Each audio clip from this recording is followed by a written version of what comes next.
Assalamualaikum warahmatullahi wabarakatuh. Izin Ustazah, perkenalkan nama saya Elsa Febrianti dengan NIM 212357 untuk menjawab beberapa pertanyaan UTS melalui video, yaitu tentang terjemahan teks dan beberapa contohnya. Untuk terjemahan teks yang Ana pilih adalah teks 2 dengan judul Sekolah dan Lembaga Ilmiah.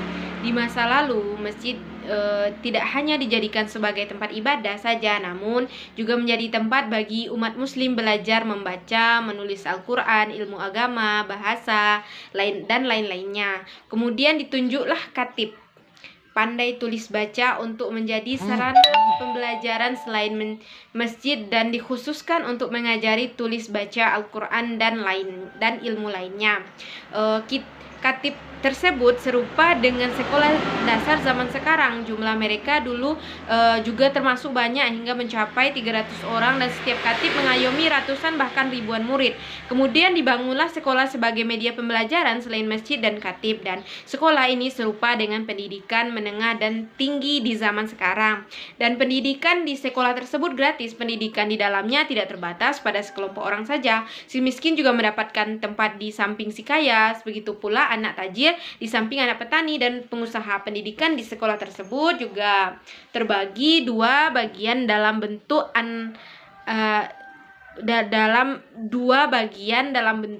dalam untuk anak perantau beserta murid yang kurang mampu, dan bagian luar untuk mereka yang ingin pulang ke rumah saat petang harinya.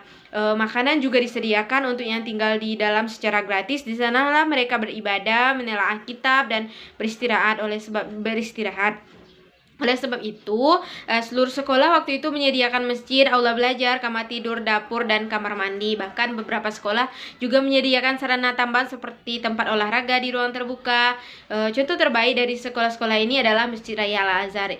Ia merupakan masjid di mana diadakan padanya seminar untuk studi, serta dikelilingi dengan kamar-kamar sebagai asrama para santri yang disebut sebagai ruwa, yang diisi oleh pendatang dari negeri tertentu. Ada ruwa koridor, ada Syam, ada ruwa anak Maroko, ada ruwa anak Turki, dan ruwa anak Sudan, dan lain seterusnya. Sampai saat ini pelajar Al-Azhar masih menerima gaji bulanan, sedikit banyaknya tergantung berdasarkan negaranya. Sekolah dan jumlah uang wakaf walaupun demikian tetap memadai. Ini membantu kehidupan para guru agar mapan, dan tidak sembarangan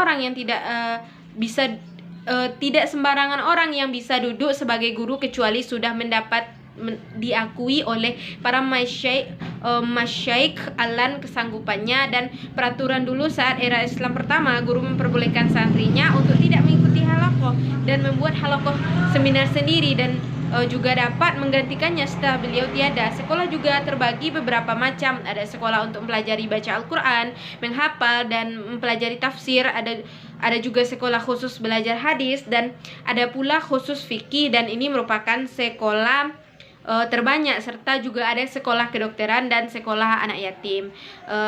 An-Nu'aimi menyebutkan dalam bukunya, yakni The Student in the History of Course, salah satu ulama abad ke-10, nama sekolah Damaskus saja ada 7 sekolah untuk Al-Quran, dan 16 sekolah untuk hadis, dan 3 sekolah untuk Al-Quran dan hadis bersamaan, dan ada 63 sekolah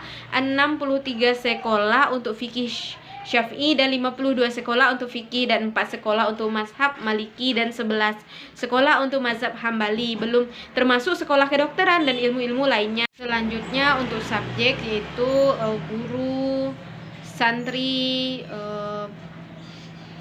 para pengajar, dan untuk kata benda dan kata benda feminim seperti Al-Quran, buku, dan untuk objek seperti sekolah,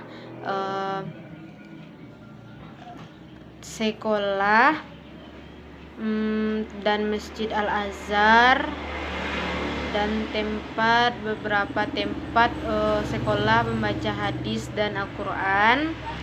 Terus selanjutnya untuk pemulaan dan berita seperti dia datang ke sekolah, olahraga, Dan selanjutnya kata kerja lampau sekarang dan imperatif. Bahan katanya yaitu qomat, bisa, membuat, lebar. Terus kata kerja sekarang belajar, ingin, jika ingin, dan sekian, terima kasih. Assalamualaikum warahmatullahi wabarakatuh.